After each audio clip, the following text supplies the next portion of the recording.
વિદ્યાર્થી મિત્રો, આપણે ધોરણ 12ની અંદર સંભાવના પ્રકરણ 13માં 13.1ના 10 દાખલા સુધી અભ્યાસ કરેલો. આજે આપણે આગળના દાખલાથી વાત કરવા જઈશું. તો આગળના દાખલાની રકમ આ પ્રમાણે છે, તમે ધ્યાનથી સમજજો. એક સમતોલ પાસાને ફેંકવામાં આવે છે.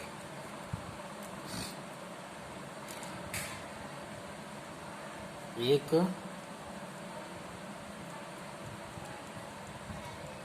સમતોલ પાસાને ફેંકવામાં આવે છે. એનાથી 3 ઘટનાઓ બને છે. ઘટના ઈ છે 1, 3, 5. ઘટના એફ છે 2, 3. ઘટના જી છે 2, 3, 4, 5.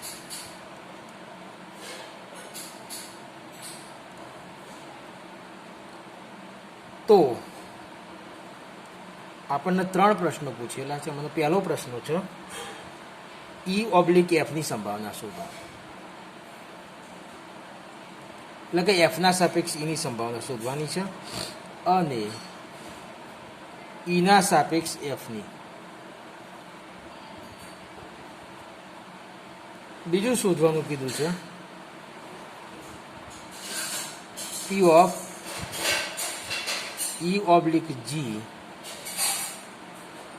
અને P/G/E શોધો. અને ત્રીજું છે P/E/F/G અને બીજું છે P/E/F/G શોધો. હવે અહીંયા આગળ આપણે એક એક વસ્તુની વાત કરીશું. સૌથી પહેલા તો એક સમતોલ પાસાને ફેંકવામાં આવે છે. જ્યારે આપણે સમતોલ પાસાને ફેંકીએ તો એનું નિદર્શાવકાશ શું થાય? તો સમતોલ પાસાને ફેંકવાથી કુલ 6 પરિણામ મળે.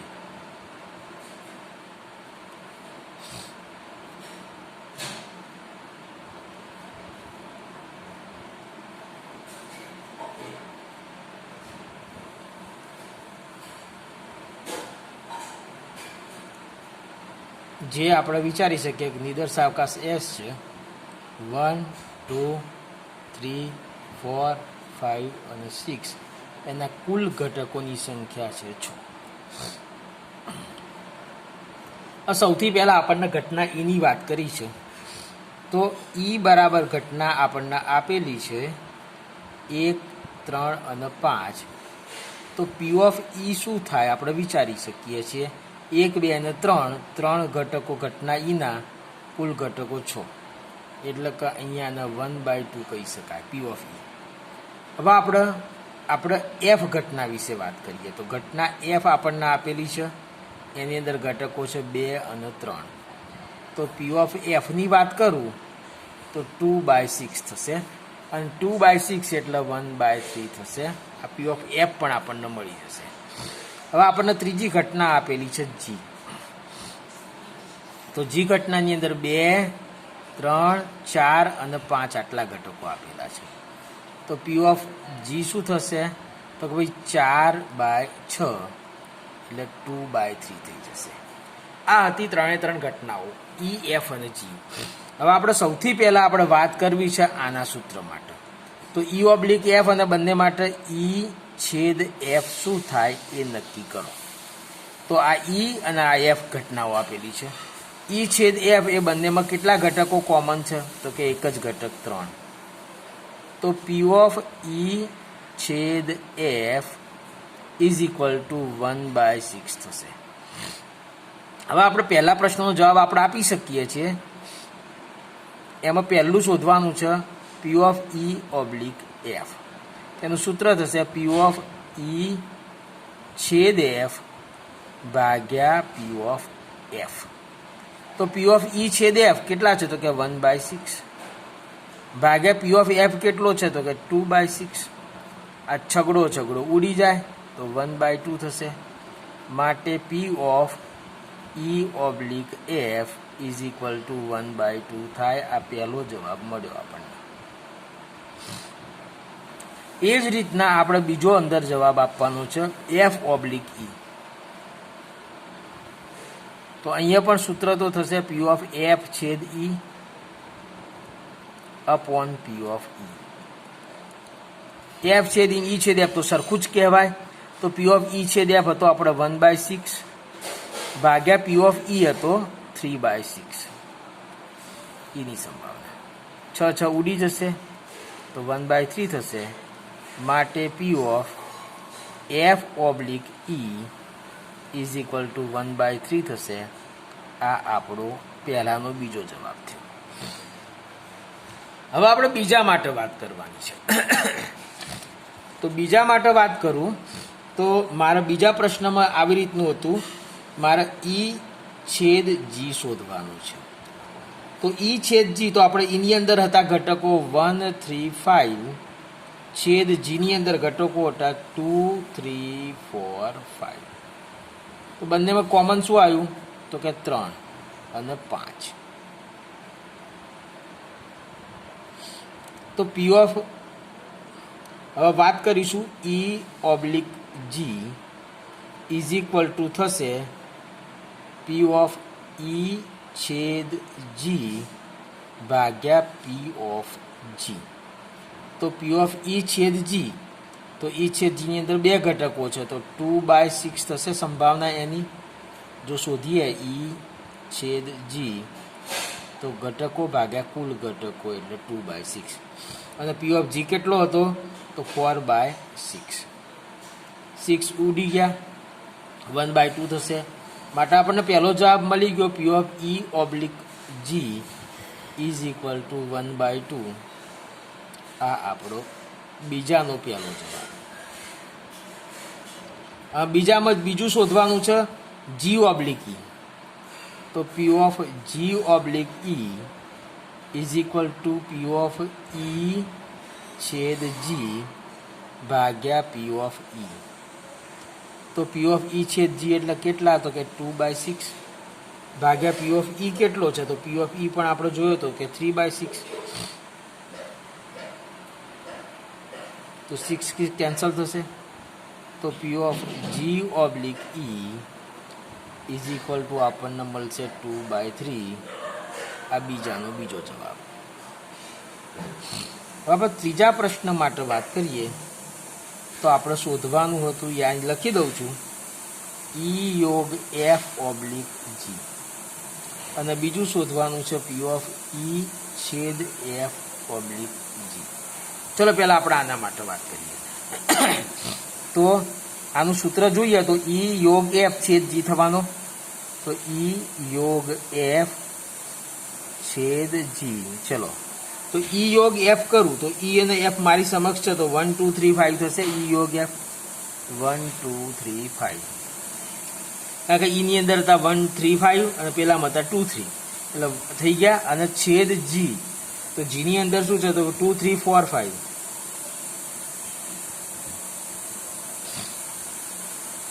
બરાબર. તો બંનેમાં કોમન શું થયું તો કે 2 3 અને 5. તો 3/6 એની સંભાવના થશે. પહેલાં તો ઘટકો લખી દઈએ તો 2 3 5 માટે પી ઓફ ઈ યોગ એફ છેદ જી ઇઝ ઇક્વલ ટુ 3/6 થશે. હવે આપણે સંભાવનાનું સૂત્ર તો ઈ યોગ F oblique G is equal to થશે પી ઓફ ઈ યોગ એફ છેદ જી ભાગ્યા પી ઓફ જી. તો ઈ યોગ એફ છેદ જી એની 3/6 થઈ અને પી ઓફ જી જોયો તો આપણને તો 4/6. છગડો કેન્સલ થશે તો આપણને આનો જવાબ મળશે પી ઓફ ઈ યોગ F oblique G is equal to 3/4. આ ત્રીજાના પહેલા પ્રશ્નનો જવાબ થશે. હવે ત્રીજાનો બીજો પ્રશ્ન જે હતો ઈ છેદ એફ ઓબ્લિક જી.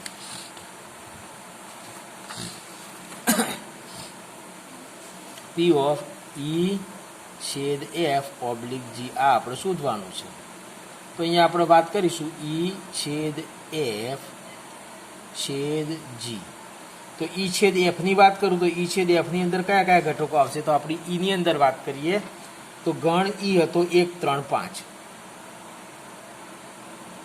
છેદ એફની વાત કરું તો 2, 3. અને છેદ જીની વાત કરું તો 2, 3, 4, 5. તો બધામાં કોમન શું છે? તો કે ભાઈ 2 છે ના, 3 છે તો કે હા, 5 છે ના, તો એકલો 3 જ થશે. તો હવે આપણે સૂત્રની વાત કરીએ તો પી ઓફ ઈ છેદ F oblique G is equal to થશે પી ઓફ ઈ છેદ એફ છેદ જી અપોન પી ઓફ જી. તો આ થયું હતું 1/6, કારણ કે એક જ ઘટક છે, ભાગ્યા પી ઓફ જી. જીના ઘટકો કેટલા હતા? તો કે 4/6. તો છગડો કેન્સલ, તો 1/4 થશે. માટે પી ઓફ ઈ છેદ F oblique G is equal to 1/4. આ ત્રીજાનો બીજો જવાબ થયો. તો આમ 3 પ્રશ્નો તમે કરી શકો છો. તમને સમજ પડી હશે. હવે આપણે આગળના દાખલાની વાત કરીએ. હવે આપણે દાખલા નંબર 12 વિશે વાત કરીશું. 12મા દાખલાની રકમ આ પ્રમાણે છે. ધારો કે પ્રત્યેક જન્મેલું બાળક છોકરો અથવા છોકરી છે. તો સૌથી નાનું બાળક છોકરી છે તેમ આપેલ હોય તો બંને છોકરીઓ હોય તેની સંભાવના શોધો. અહીંયા આગળ આપણે આના ઉપરથી પહેલાં નિદર્શ અવકાશનો વિચાર કરીશું. ભાઈ પ્રત્યેક જન્મેલું બાળક છોકરો અથવા છોકરી હોય એવા 2 બાળકોના કુટુંબ વિશે વાત કરીએ તો બાળકોમાં છોકરા B1 અને B2 વડે તથા છોકરીઓને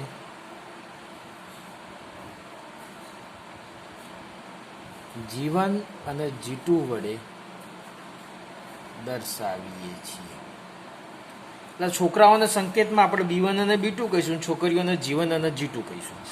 હવે આપણે કોઈ પણ કુટુંબની વાત કરીએ તો બંને છોકરીઓ હોય એવું બની શકે. હા, પહેલી છોકરી અને બીજી છોકરી 2 છોકરીઓ આવે. એવું પણ બની શકે કે પહેલી છોકરી હોય અને બીજો છોકરો આવે. એવું પણ બની શકે કે પહેલો છોકરો આવે અને બીજી છોકરી આવે. અને એવું પણ બની શકે બંને છોકરા આવે. એટલે અહીંયા આગળ કુલ ઘટકોની સંખ્યા n બરાબર 4 થશે. આ પહેલી વાત.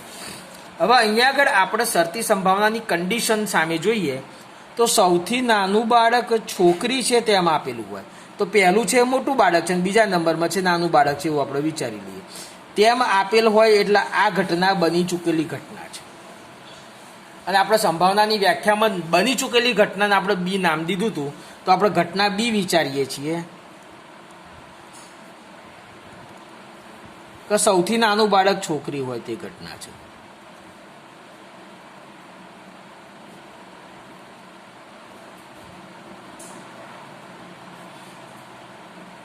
હવે આ બી ઘટનાના ઘટકોની વાત કરું તો નાનું બાળક છોકરી હોય તો મોટાની કોઈ આપણે વિચાર કરવાનો નથી. તો G1 G2 એની અંદર આવી શકે કારણ કે પાછળ નાનું બાળક છે છોકરી છે.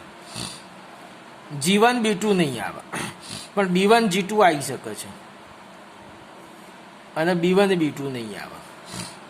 આપણે એવું માની લઈએ છીએ કે નાનું બાળક છોકરી છે એટલે આપણે અહીંયા આગળ 2 ઘટકો થયા G1 G2 અને B1 G2.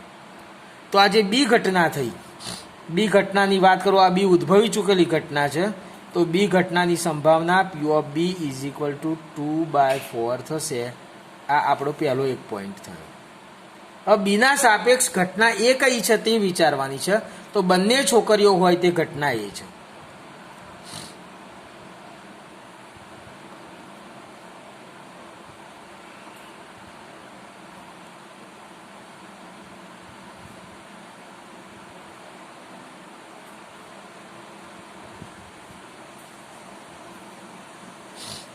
હવે આ એ ઘટનાની વાત કરું તો બંને છોકરીઓ હોય એટલે G1 G2 આ એક જ ઘટક થાય. તો P of A વિચારીએ તો એ પણ 1/4 થવાનો. હવે મારે શું શોધવાનું છે? તો મારે શોધવાનું છે ઘટના એની સંભાવના પણ બીના સાપેક્ષ. તો એ ઓબ્લિક બી વિચારું તો એનું સૂત્ર છે પી ઓફ એ છેદ બી ભાગ્યા જે મારે શોધવાનું છે એની હું વાત કરું તો પી ઓફ એ ઓબ્લિક બી શોધવાનું છે, તો એના માટે મારે પી ઓફ એ છેદ બી અપોન પી ઓફ બી કરવું પડે. હવે એ છેદ બી આપણે શોધવો પડશે પહેલાં, એ છેદ બી. તો એમાં બીમાં બંનેમાં કોમન ઘટક કયા કયા છે? તો G1 G2 એક જ કોમન ઘટક છે. તો પી ઓફ એ છેદ બી શું થશે? Is also 1/4. હવે આપણે જે શોધવાનું છે એની વાત કરીએ, પી ઓફ એ ઓબ્લિક બી. તો આનું સૂત્ર થશે પી ઓફ એ છેદ બી એટલે 1/4 અપોન પી ઓફ બી એટલે 2/4. તો 4 કેન્સલ, તો P of A oblique B is equal to 1/4 થશે, સોરી 1/2 થશે. આ આપણો દાખલાનો જવાબ થયો, પહેલા પ્રશ્નનો જવાબ. કે સૌથી નાનું બાળક છોકરી છે તેમ આપેલ હોય તો બંને છોકરી હોય તેની સંભાવના 1/2 થાય. સૌથી નાનું બાળક છોકરી છે તેમ આપેલ હોય તો બંને છોકરી હોય તેની સંભાવના 1/2 છે. અહીંયા આગળ એક જ બાબત અગત્યની છે કે સૌથી નાનું બાળક છોકરી છે તેમ આપેલ હોય. આ આપેલ હોય શબ્દ છે ને એ ઘટના ઉદ્ભવી ચૂકેલી કહેવાય, અને એના સાપેક્ષ બીજી ઘટનાની સંભાવના શોધવાની છે. દાખલો અઘરો નથી, તમને સમજણ પડે એવો છે. એના પછી આપણે આગળના દાખલા વિશે વાત કરીએ. તો આગળના દાખલાની અંદર પણ આપણે એસના ઘટકોની વાત કરું તો એસની અંદર ઘટકો છે આપણે ખબર છે કે ભાઈ G1 G2 પહેલાં બંને છોકરીઓ વિચારી હતી, પછી પહેલો છોકરી અને બીજો છોકરો G1 B2 B1 G2 અને B1 B2 આ 4 ઘટકો, એટલે આના કુલ ઘટકોની સંખ્યા 4 કરી હતી. અહીંયા આગળ જે પ્રશ્ન છે એમાં જો ઓછામાં ઓછી એક છોકરી છે તેમ આપેલ છે, એટલે આ ઘટના ઉદ્ભવી ચૂકેલી છે જેને આપણે બી ઘટના લઈશું. તો ઓછામાં ઓછી એક છોકરી હોય તે ઘટના બી છે. તો ઘટના બી છે ઓછામાં ઓછી એક છોકરી હોય તે ઘટના છે. બી ઘટના કઈ છે ભાઈ? ઓછામાં ઓછી એક છોકરી હોય. તો બી ઘટનાની અંદર વાત કરું, ઓછામાં ઓછી એકનો અર્થ એવો થાય કે એકથી ઓછી ના હોવી જોઈએ, એકથી વધુ હોય તો ચાલે. એટલે G1 G2 B1 G2 અને G1 B2 આ 3 ઘટકો થશે. તો આના ઉપરથી આપણે કહી શકીએ કે પી ઓફ બી શું થઈ શકે? તો પી ઓફ બી થશે 1 2 3, તો 3/4. હવે એના પછી કોની સંભાવના શોધવાની છે તે ઘટનાને એ લેવાનું. તો બંને છોકરીઓ હોય તેની સંભાવના શોધો. તો ઘટના એ શું થશે? તો બંને છોકરીઓ મળે તે ઘટના એ છે.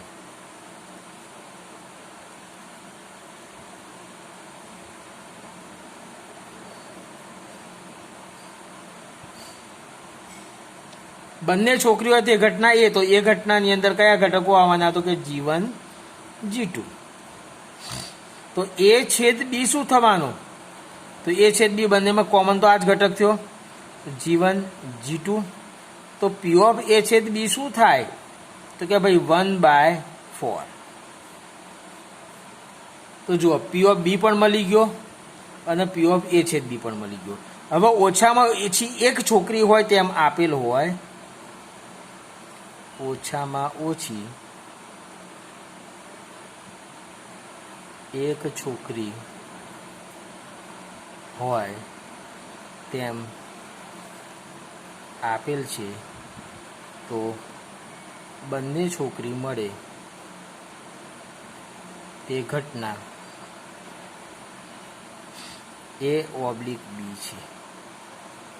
તો પી ઓફ એ ઓબ્લિક બી તેનું સૂત્ર જાણીએ છીએ, પી ઓફ એ છેદ બી ભાગ્યા પી ઓફ બી. તો પી ઓફ એ છેદ બી કેટલું? તો કે ભાઈ 1/4. ભાગ્યા પી ઓફ બી એટલે કેટલું, તો કે 3/4. ચોગડો ચોગડો ઉડી જાય તો 1/3 રહેશે. તો P of A oblique B is equal to 1/3. આ થયો આપણો માગેલો જવાબ. દાખલામાં ખ્યાલ આવ્યો હશે. તો આ હતો આપણો દાખલા નંબર 12. હવે આગળના દાખલા 13, 14 અને 15 એ આપણે નેક્સ્ટ વિડીયોની અંદર જોઈએ.